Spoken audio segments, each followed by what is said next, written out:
grain. So, so you asked me, how did this get started? And and I'm prone to ramble about this, so please, if you fall asleep, I'll take that as a sign as I need to start. But the short story. I mean, I've worked in careers and career development for about 15 years now. And prior to that, I worked in recruitment and executive search, which is all about interviewing people.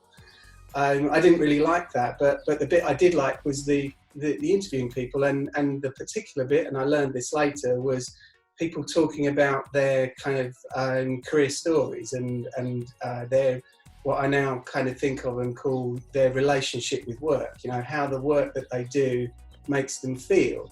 And the strange thing about that, and maybe this was part of the thing that drew me to it in the first place, is two people can do exactly the same job, but say completely different things about it and feel completely different things about it. So that was interesting. Then years later, I did some work with a company who they made career films for predominantly for schools.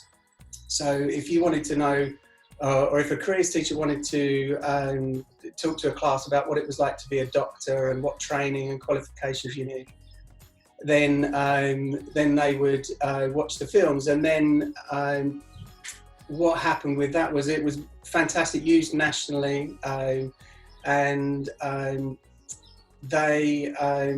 technology really has changed the game now, because they would use an old-fashioned, like the BBC, a film crew, cameraman, sound recordist, and it was very expensive, and then post-production in a studio and everything. Whereas now, you know, you and I, as an example, we're talking, you know, through our existing equipment, and the video isn't too bad. So you can now do what that company were doing, you know, much more easily. Even but with also, your phone. Exactly. Everybody's got a film studio in their pocket. Yeah. But the other thing is, and this is something that that we weren't able to do in that last company, is it's not just us making the films, and in the future, many more films will be made by people than we can make, because there's so many more people than there is us. And actually, really, what's behind this is that in the people at work, or the people who've worked previously, and the generations of people going into work, that's where the experience lies. And when you're thinking about, you know, how do I become a lawyer, or how do I, what's it like to work on a market stall? Something that really helps, like the way we were talking before, is when you see somebody talking about that, you know, from their experience themselves. So what we're looking to do is to give people, I mean, you know, it sounds a little bit highfalutin, but to democratize career information. So to get the information that's in people who are working, and people who've experienced these things themselves, to a place where anyone can access it, so that even if you don't have in your kind of social or family network a doctor, a lawyer, a greengrocer, whatever, that you can see that person, hear them talk about their relationship with work, how work makes them feel, what they think about their work, and then, you know, if that lights the blue touch paper for just one person, then, you know, who knows what else it might be able to do. It's a good joy, good reason, really good reason to do it. Yeah, it's lovely. It's lovely. Oh, thank you. Because when I think about it, there was nobody around nobody to access when I began doing, you know, both my careers, because I'm a lawyer and a singer, a singing teacher, and both of them I had to maneuver my way through, and it wasted a lot of time. Wasted a lot of time, and it meant a lot of opportunities were lost. You know, so and that's I think so speaking with, you know, thousands of people over the years, talking about how they went from one thing to another, how they're not necessarily just their jobs, but how the activities they do, a bit like yourself, you do more than one thing. So how that group of activities came together, then yes, I say exactly what you said there, that there's, you know, the School of Hard Knocks way of doing it is you get there, but it's hard, you learn a lot on the way. But the ability or the difference it makes when you have somebody along the way, you know, if I think about my own career, I think about it as a series of benevolent uncles and aunts, you know, not related, but people who have done exactly that, just, you know, taken a little bit of time to share something with me, you know, to avoid me walking into brick walls, which I was prone to do if left to my own devices. Yeah. I'm afraid to say I walked into a lot of brick walls. Yeah. And because I didn't have the knowledge, there were things I didn't recognize very quickly. And especially when I was first training to be a singer, I mean, I worked with somebody for many years who I really thought knew what they were doing. And they didn't. You know, and you know, as a singer, years are important because you have a finite amount of time in which to establish yourself. If you're not established by a certain age, unfortunately, you know, it's highly unlikely that you will establish yourself. And that is pretty heartbreaking, especially. And the other thing is, people knew. People were aware. Other singers that I sang with were aware that there were problems, but they didn't take me to one side. They were too frightened to take me to one side and say, look, you're not being taught appropriately. You know, do you realize there are these issues? Because nobody wants to be disrespectful to somebody else's teacher. But in fact, what they cost me was time. And it's something you can't get back. So, and that's just life.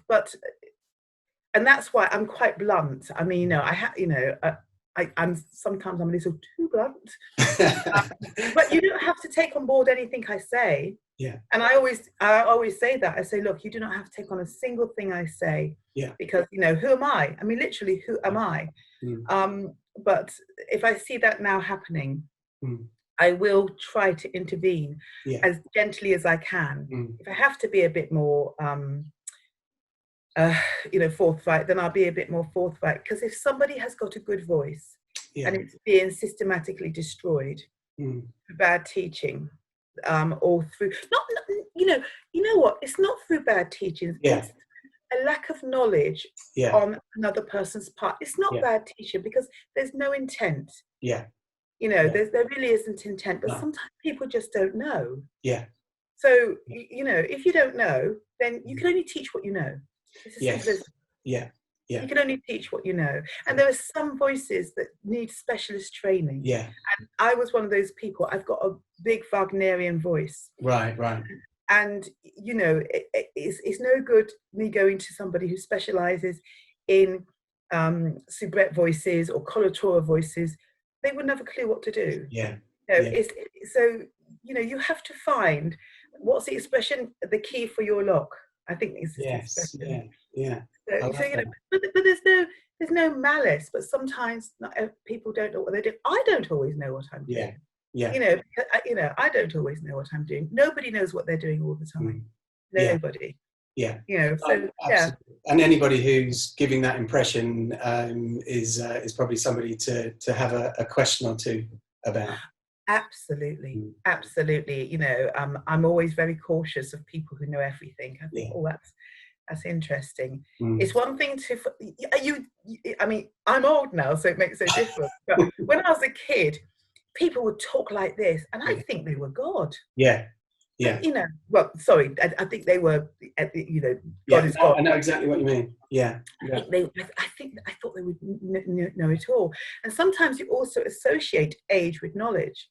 And you don't have to actually have age to have knowledge. People, you know, normally, I mean, in a lot of instances, that, you know, experience is in itself. But in some instances, if you have had excellent training from the word go, somebody younger will have more knowledge than you. And that's as simple as that.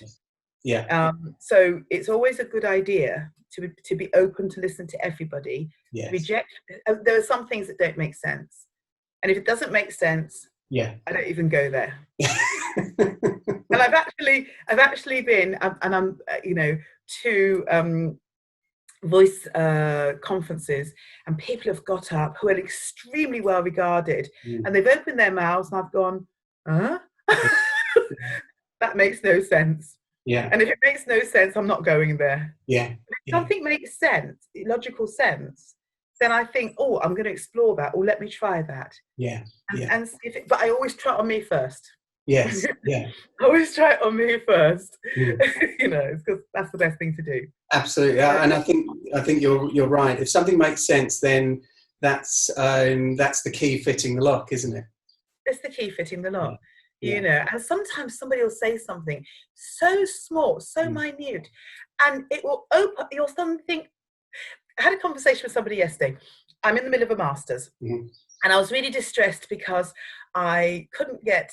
I'm desperately trying to get people with. It's auditory processing dysfunction. Right. But specifically with dyslexics. Now, unfortunately, because auditory processing disorder is such a new thing, there's not a lot of people out there, one, who've been properly diagnosed, and two, that's the first thing, who've been properly, and two, who you can easily access. So I had tried to access people in England and was getting nowhere. And so I was becoming very, very disheartened. And I just had a conversation with a friend yesterday. And I said, I'm going to have to do it on paper. And I didn't want to do that because it's a research project. And she turned around and said, why have you, first of all, I said, I didn't want to do it with any people outside of England because it becomes too complicated. She said, so why is it too complicated? You can't see people now anyway, Deborah. And I suddenly thought, oh, of course I can't see anybody now. So, and then she turned around and said, why have you got to go this? And why can't you do this? And why can't you do that? Why I didn't think about it myself is beyond me.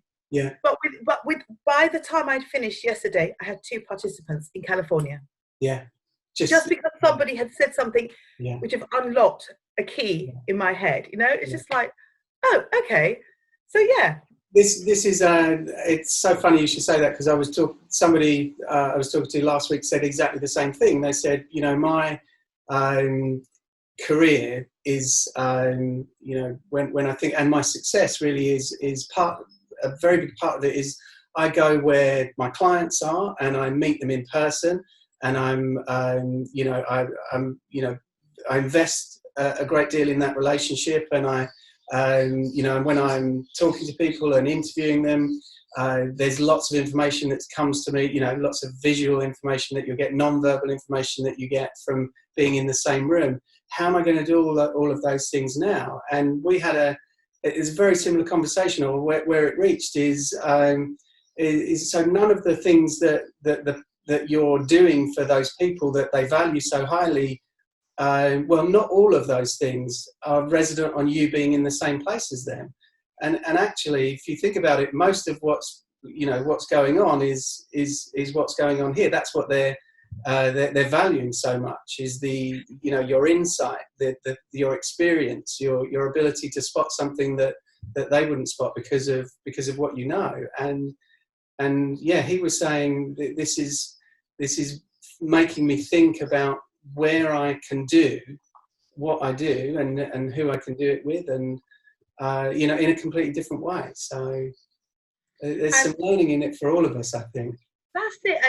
And the thing is, when you're on on Zoom with somebody, you can still see their facial expression, which is the important thing. You can still, and it's quite difficult for people to hide when they're talking. It is. It is quite difficult for people to hide when they're talking, because they are automatically who they are. And sometimes I think that actually, because you're on in a film situation, you think you're being a little bit more cautious, and then you find actually you just go into who you are. You just go almost without thinking. I completely agree. I don't know if you do it, but when I talk to friends now, we chat away just like we normally chat away. I hate not being physically able to see them, but we do chat away just as we normally chat away. It's as simple as that. And we laugh like we laugh, we cry like we cry. And so the only thing is, if somebody's distressed, you can't put your arms around them and say, "Oh, come on," that's the only thing. Yeah, and that is an important part of human interaction, isn't it? Yeah, it is. Yeah. So you have to use your voice in a different way. Yes, you do. Yes. Yeah, you have to use your voice. You kind of touched there very neatly, much more neatly than I could, on another reason why kind of people on work is something that we're so excited about, because people reveal themselves when they talk about their relationship with work, and not in a way, reveal. I shouldn't use, reveal themselves for who they are, not in any kind of negative way, but you come alive when you're talking about these things that are truly yours when it comes to what you get out of what you do, and so that's something that we're hoping really communicates, and we've got a feeling, even though it's early days, that it does.